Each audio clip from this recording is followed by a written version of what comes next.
Welcome to the Elk Talk Podcast with Randy Newberg and Corey Jacobson.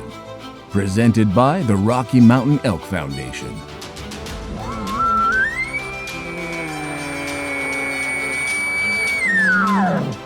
The goal is what little you and I know about elk hunting, we share with people. I've got an elk building. It's like 120 yards away. What do I do? First off, the thought would never cross my mind when an elk's being 120 yards away to call anybody on a cell phone. All elk? All the time? Only elk? Only elk. Well, it's us having conversations. So we usually go down some rabbit holes, but If you hunt with Corey Jacobson, you will find the landscape is full of rabbit holes. We're just going to make this up as we go. and you look at it like, oh, that's a target-rich environment. But if you're trying to single one out, a solo target there is much easier to go into than a big group. We record everything, so there's no BSing, no lying, no faking it with us. Did we hit the record I button? thought I forgot to hit the record button. If you want to know something about elk hunting, this probably isn't the podcast to listen to. Should we give them a list of all the other podcasts where they might learn something?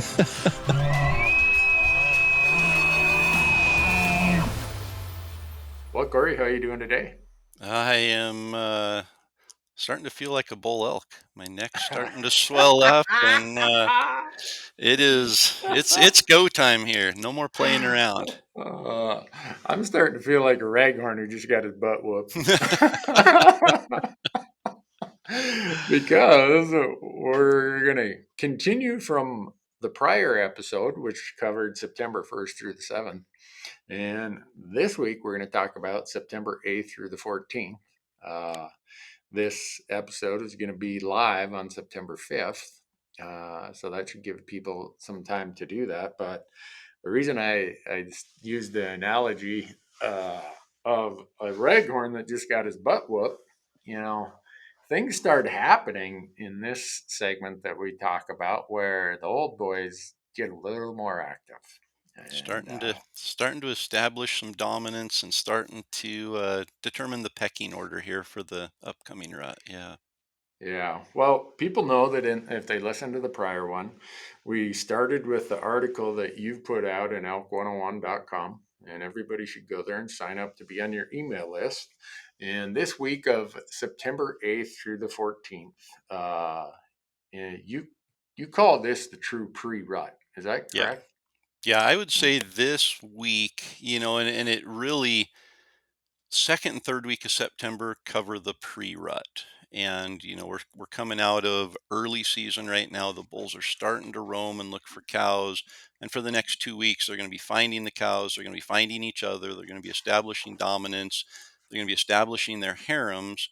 And then into the peak rut when the actual breeding takes place, that's more towards the end of the month. So these next 2 weeks, the second week and the third week of September, there's some transitional stuff taking place. There is some hardwired genetic coding that they have no control over, and they just have, they're almost like zombies sometimes. Like, I don't know why I'm moving this direction, but my legs are taking me there, and I'm just going to go and see what happens.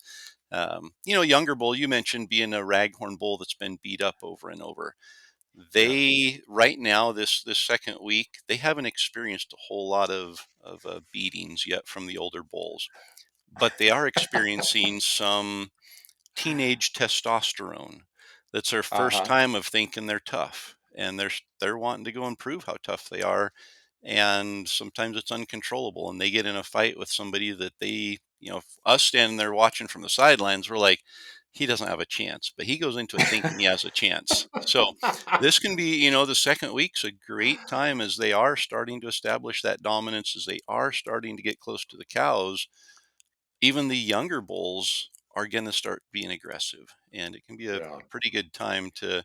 I used to say this second week was my favorite week to hunt, and there's a lot of things going on. As we mentioned in the first episode, there's a lot of variables throughout the month of September, and each of those variables affect other variables, and it's the combination of the interwoven story that gets told that really determines kind of the activity level and the experience we have as hunters out there. But I liked it because they are starting to move around, so our paths are starting to intersect with elk more. We aren't having to just go out like we were last week and just hike and find elk. Now the elk are starting to move looking for cows. The cows are starting to change their behavior a little bit.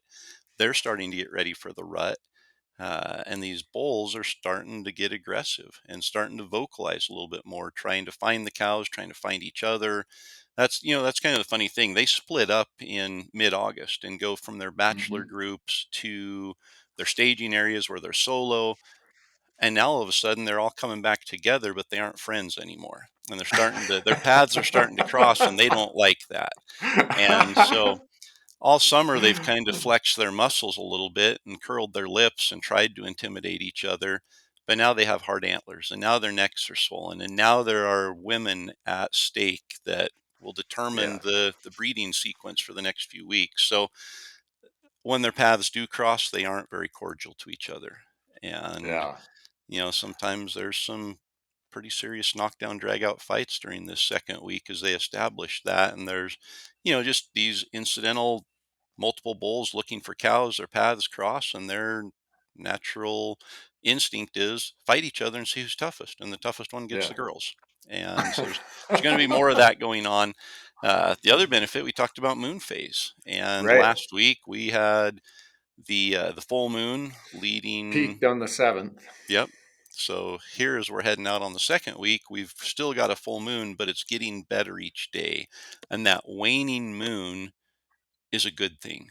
The Mm. elk know that their daylight or their light being broadcast at night to give them opportunity to be active at night is decreasing.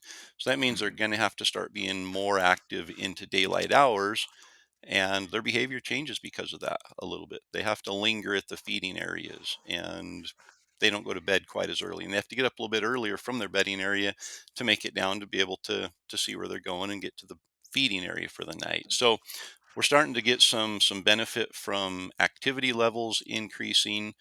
Hopefully the weather continues to cool down.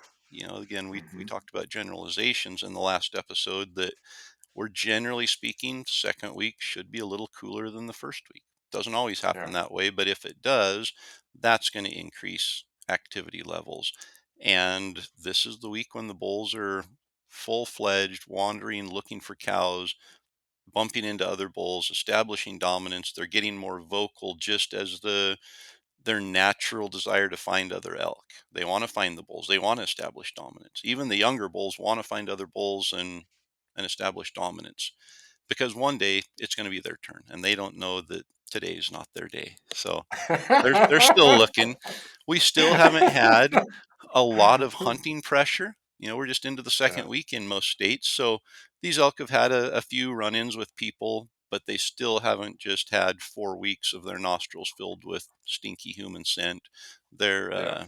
they're still they're a cautious animal, but they're not as wary as they're going to be maybe next week. So got those benefits going for us. There's just a lot of good stuff going on. So I used to say this second week was my favorite just because the elk weren't as pressured. The bulls weren't locked in with herds yet, meaning Mhm. cows probably aren't in estrus.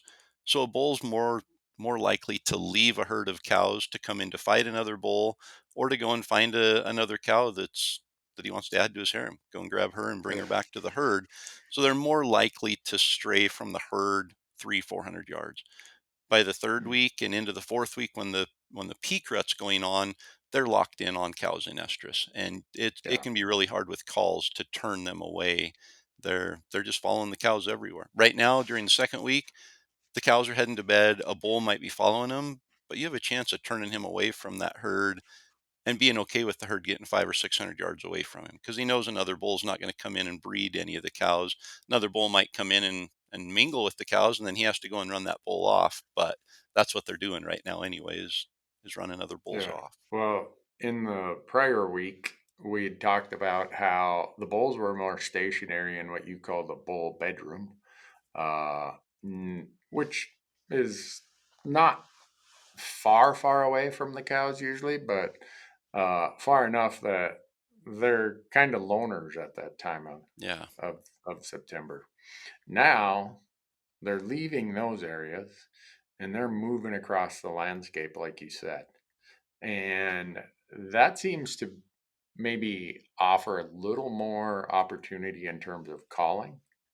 Uh, would we likely hear or get more responses? Because we talked about last time, you might walk a whole drainage or a whole ridge line, and there's elk there, but you never get a call. But no one responds. Yeah, we're still in that second week, still not as vocal. They aren't Mm. bugling every 30 seconds like they will be in a couple weeks from now. But vocalization is one of their tools that they're using right now to find the cows. A lone bull will be this week on a ridge line, and he'll walk that ridge line across, bugling down ridges, bugling down into drainages, trying to find the cows to get a response from a cow. Or trying to find out if there's another bull that's doing the same thing and they need to go and meet up and determine whose drainage this is going to be and who's going to be the dominant bull in there. So they're using vocalization now as their tool. And so I Mm. think getting responses, if we get on a ridge and we're covering a lot of country, we're going to start getting more and more responses. And Okay. those responses give us opportunity to move in and set up and utilize the same strategy that we talked about in the first week, which is calling to bring these elk into bow range. So more opportunities, more encounters, more findings than what we've had the last week is going to lead to more setups and more opportunities. And again, these elk haven't been pressured. They are more likely to come into a setup and leave cows rather than turn and follow the cows. They're more likely to come to an aggressive bugle because it's time to start the cards are on the table. It's time to figure out who the tough guy is once and for all here. Yeah.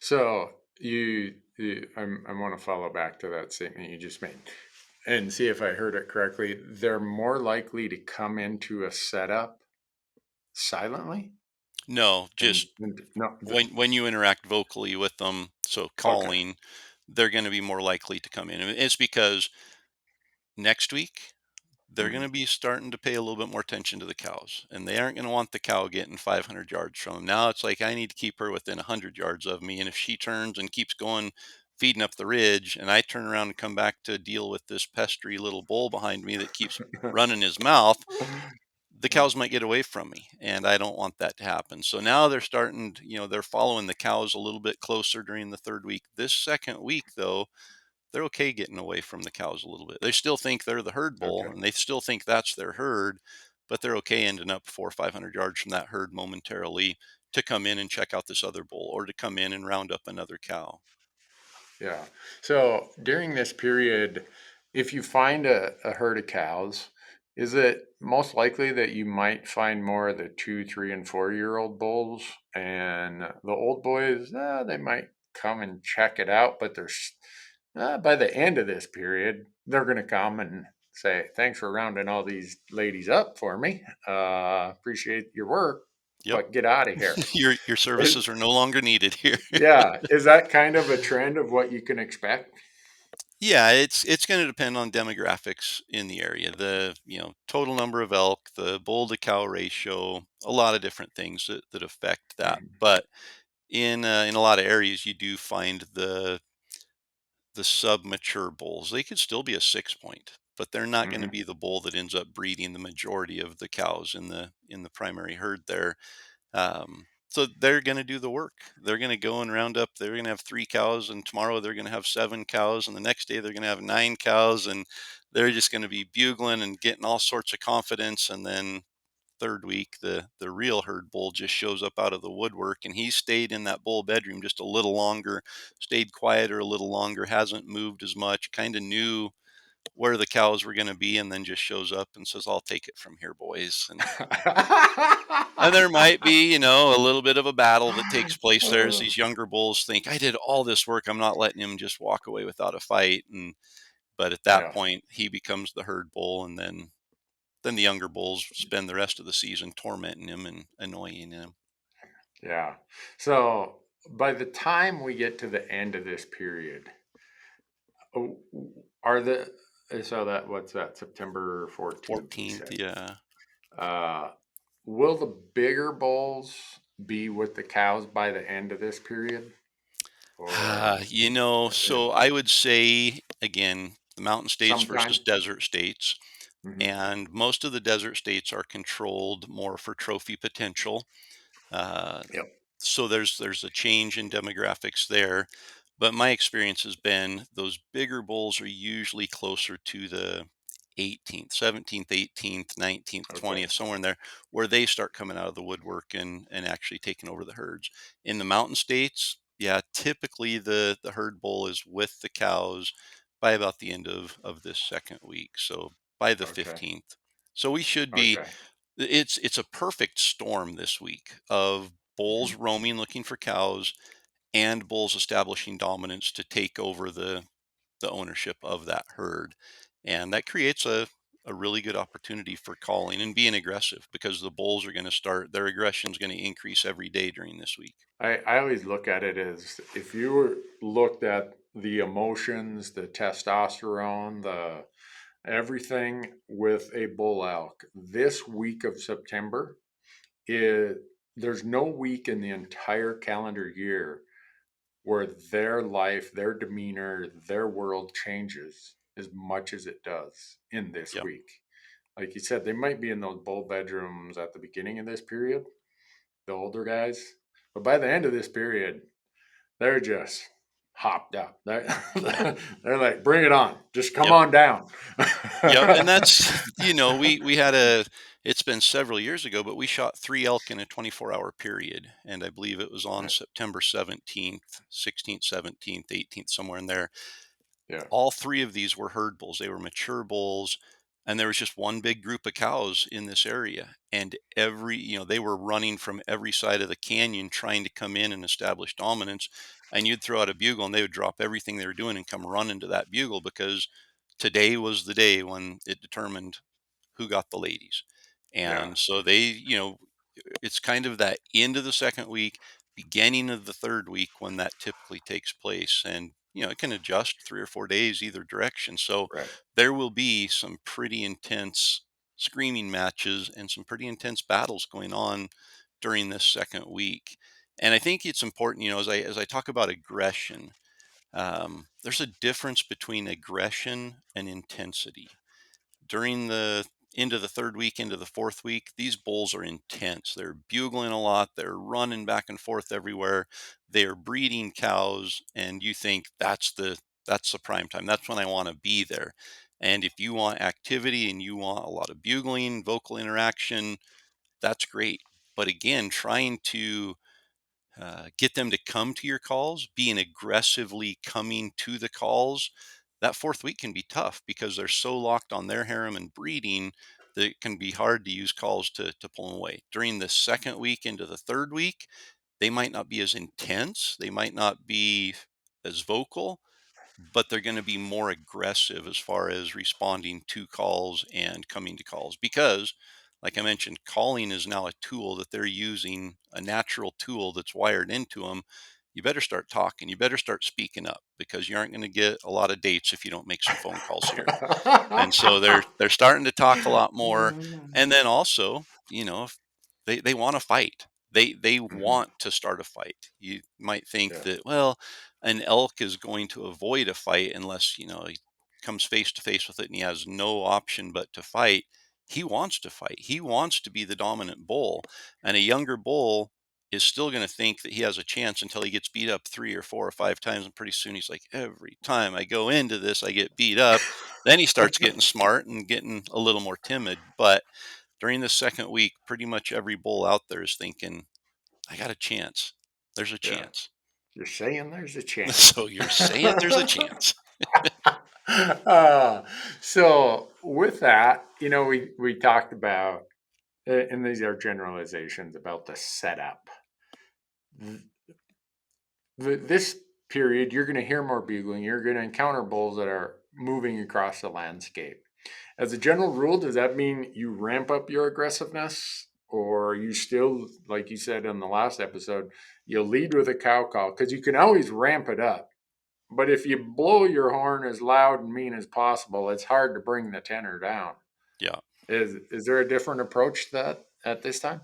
Nope. Still, I always start with the least aggressive, the more timid Okay. approach. And it just Okay. comes back to, if you just come out and blow the top off and you are running your mouth and you are walking, I mean, just the annoying know-it-all loud mouth. It's hard to convince them you're a nice guy after that, and it's hard to Yeah. convince them that there's a cow hanging out with you that they need to come and check out. But if you Yeah. start with the timid, you can always escalate it, and you can always trip that natural wired trigger to get them to want to fight. So during this time, I'm doing the same thing. I think the difference is, during the first week, I had to be really careful. I had to Mm. be really efficient because I might only get one or two opportunities that whole week where I get a vocal bowl. I move in, get a setup. I try to coax him in with cow calls. If that doesn't work, I might increase the intensity a little bit, and then I'll really step on his toes as a last resort.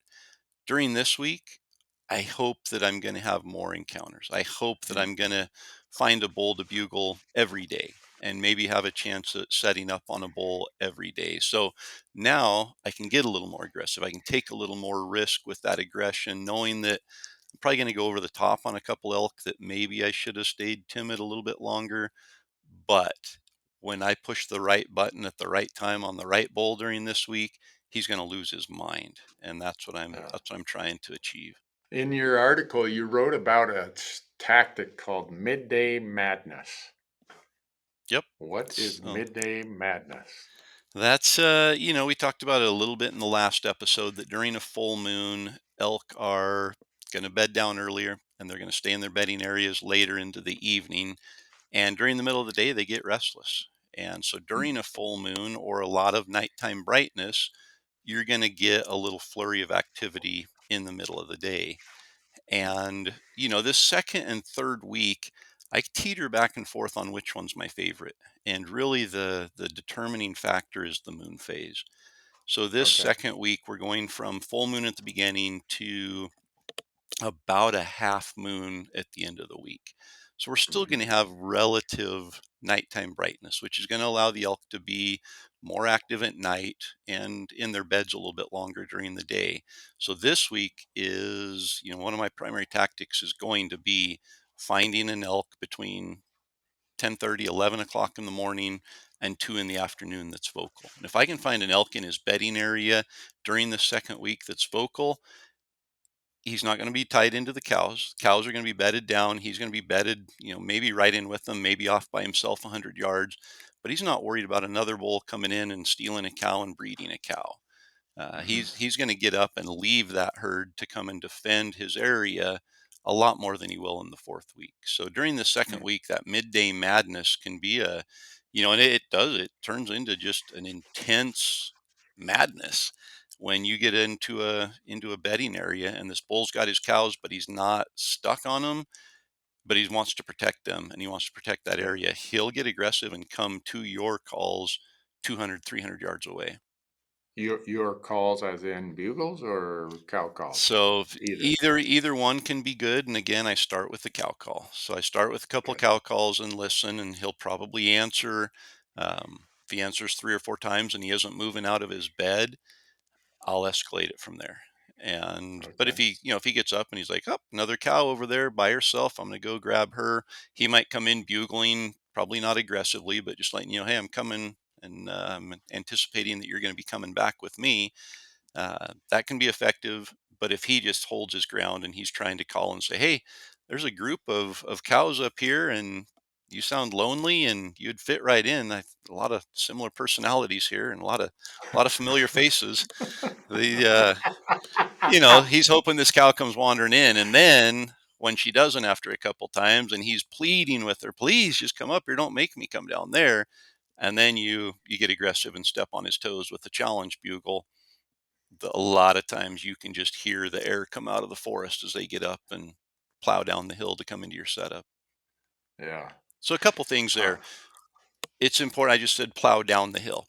Middle of the mhm. day, thermals are going to be coming up. He's probably not going to Yep. be coming down the hill to you. So Yeah. he's probably not going to turn and come up a hill either, though. That's the problem with calling Mm. elk, is if they are above you, at any time, they have a visual advantage. If they're above you Right. during the middle of the day, they can smell you also.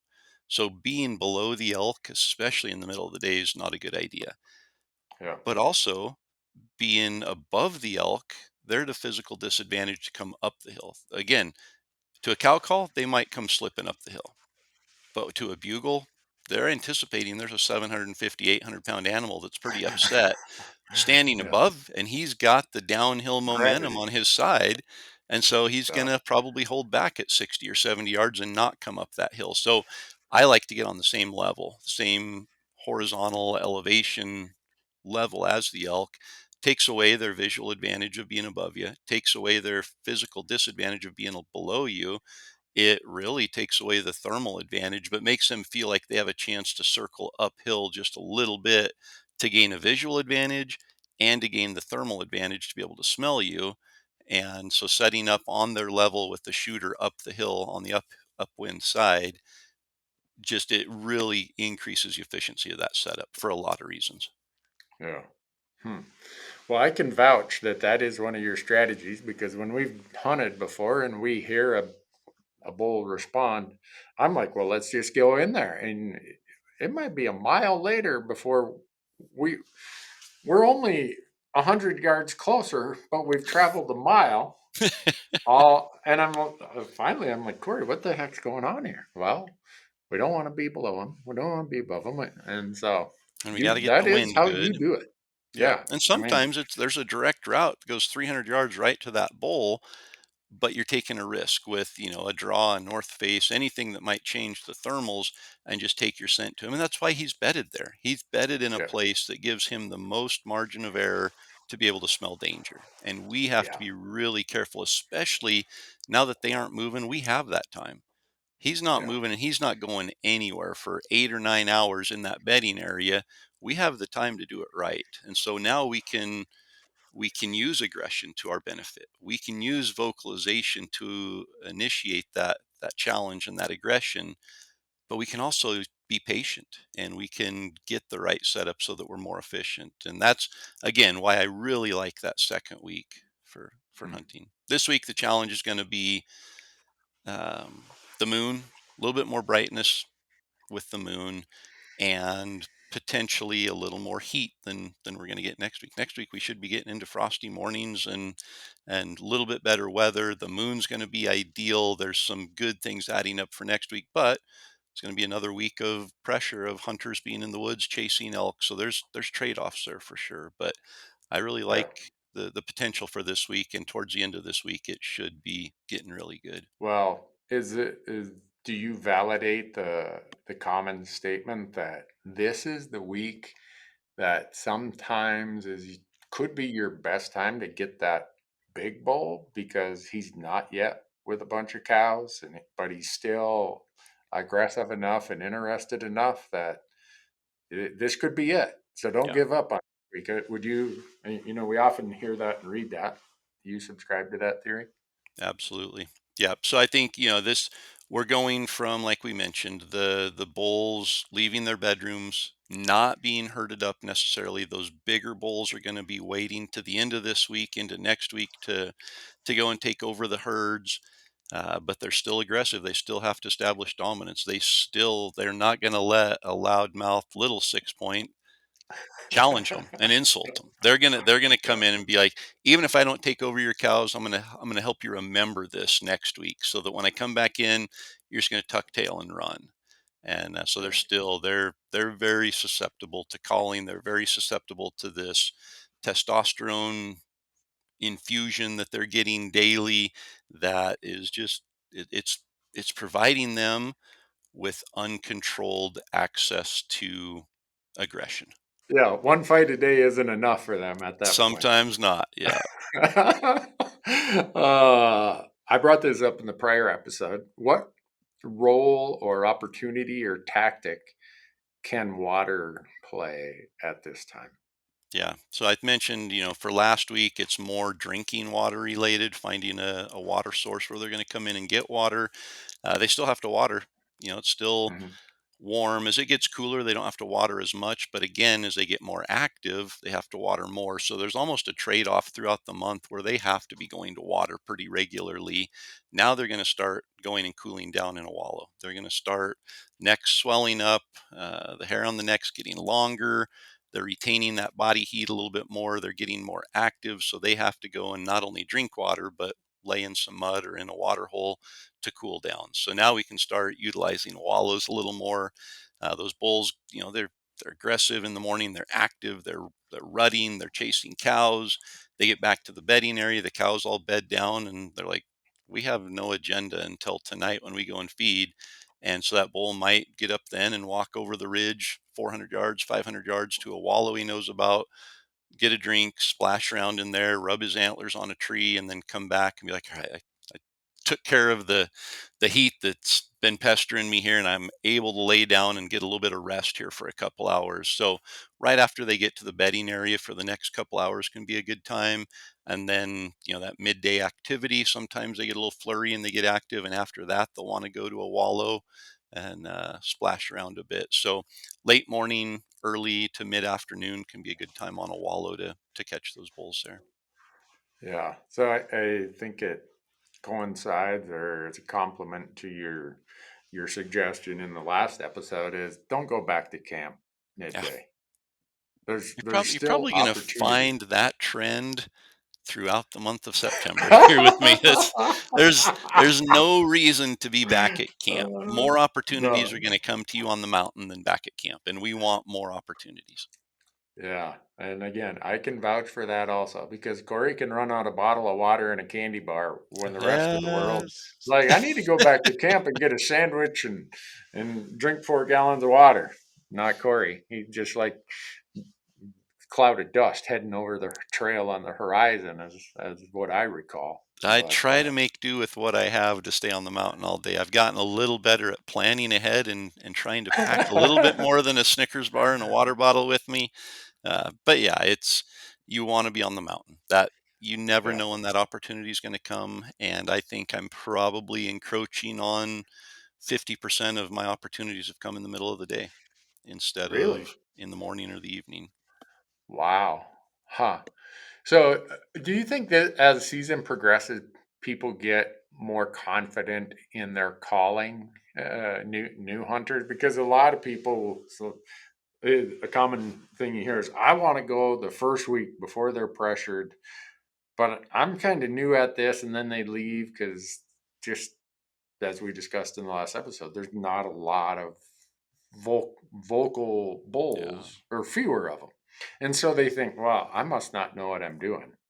And then the folks who come out a little later in season, a little later, they're like, "Man, I'm going to enter one of these calling contests one of these times." Every elk Uh, on the mountain seems to answer me every time I bugle.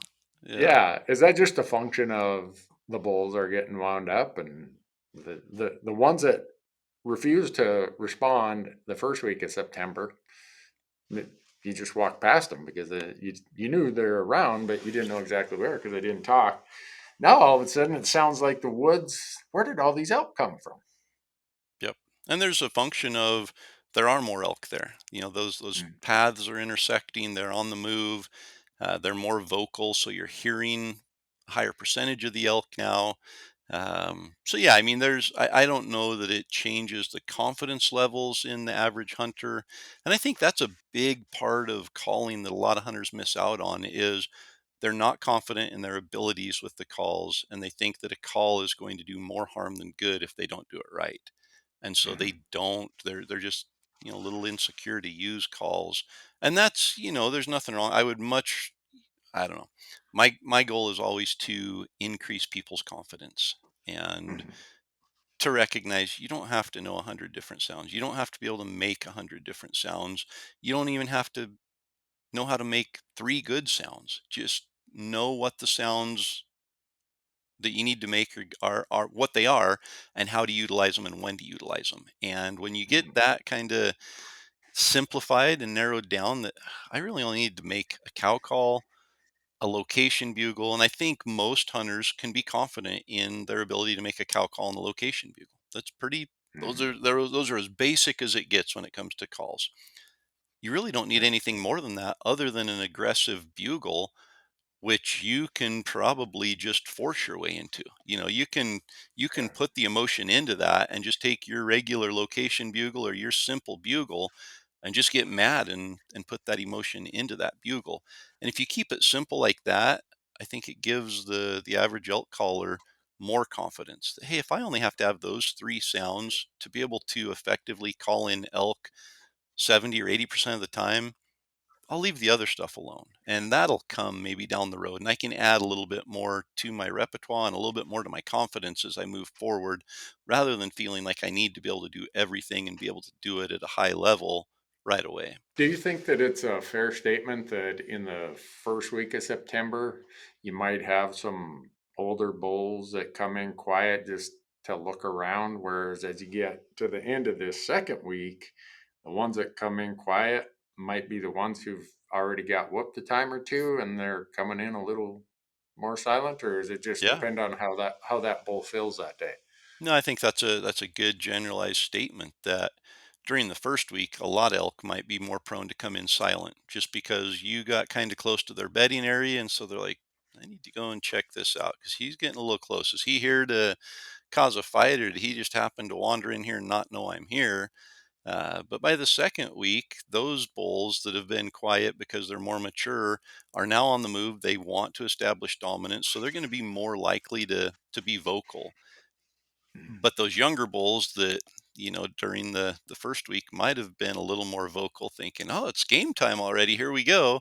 Now by the second week, especially towards the end of the second week, they've got beat up a couple times. So it's like, I'm going to exercise a little more caution here, and I'm going to move in quietly, and I'm going to stand there at 70 or 80 yards and see if I can see him. And if it's that big bull that got a hold of me last week, I'm going to turn and go back to my bedroom.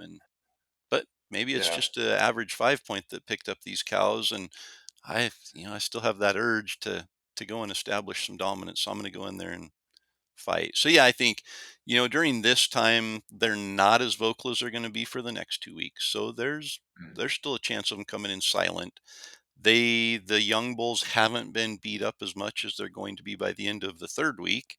Yeah. So, they're going to be a little less likely to come in completely silent then. So I think during this week, there's going to be um, less vocalization, more intent in their vocalization, meaning I'm not just talking to say hello. I'm talking to try to either get these cows to come to me, or I'm talking to try to establish which one of us is going to be the toughest bull here on the mountain. So there's more intention in their communication during the second week than what there's been. What else? Anything else we got to add to that? That's a pretty thorough outcome or Yeah. summary of now after week two for this year. Anyhow, we're going to jump into the next episode, September 15th to the 21st. And by the end of the third week, we're going to be almost at full or new moon. The fall equinox Yeah. is there.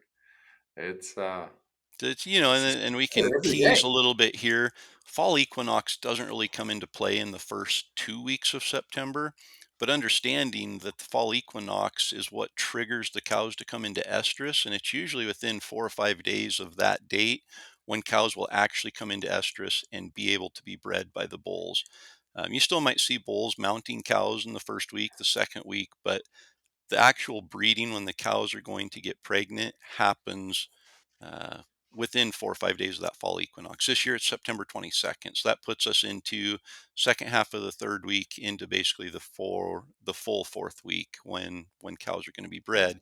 So just understanding that second week, bulls aren't going to be locked into breeding. There's going to be very few cows that are ready, Yeah. truly ready to be bred. And the bulls know that. And so they're not going to be as intently locked in on the cows. They're going to be more trying to build their harems and find more cows to bring in so that when they do come into estrus, they have that established.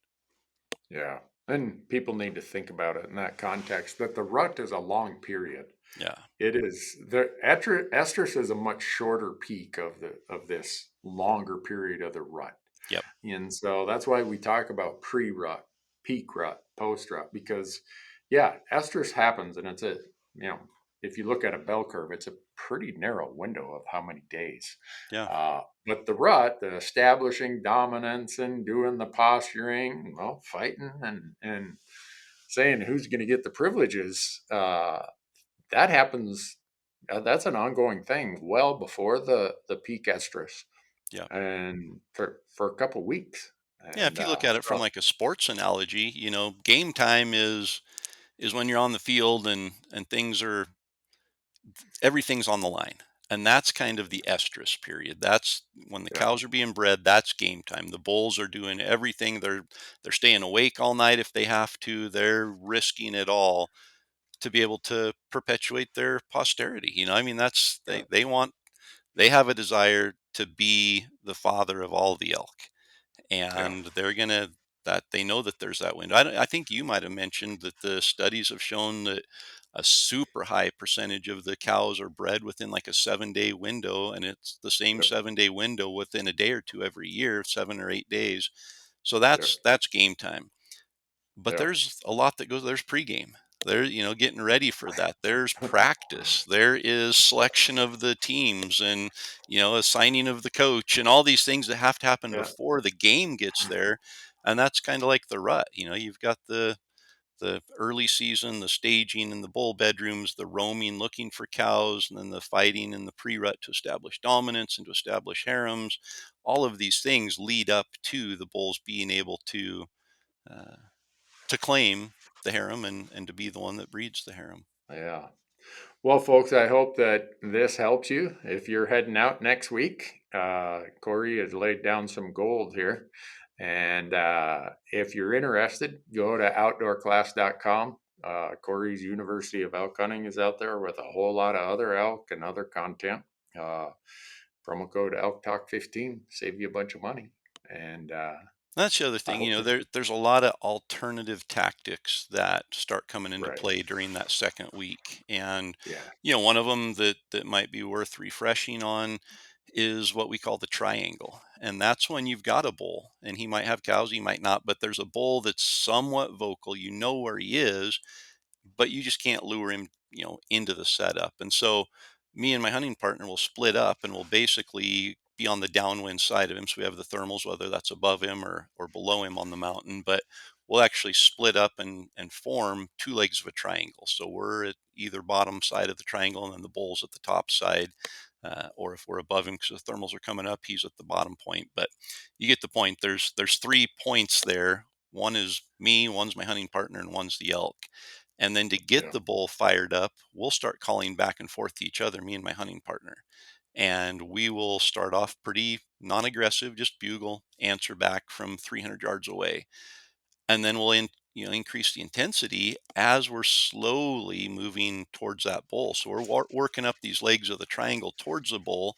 We're getting closer to the bull, closer to each other as we increase the intensity. And pretty soon that bull is like, well, I've got to figure out what to do here. But they're both coming at me. They're fired up about something.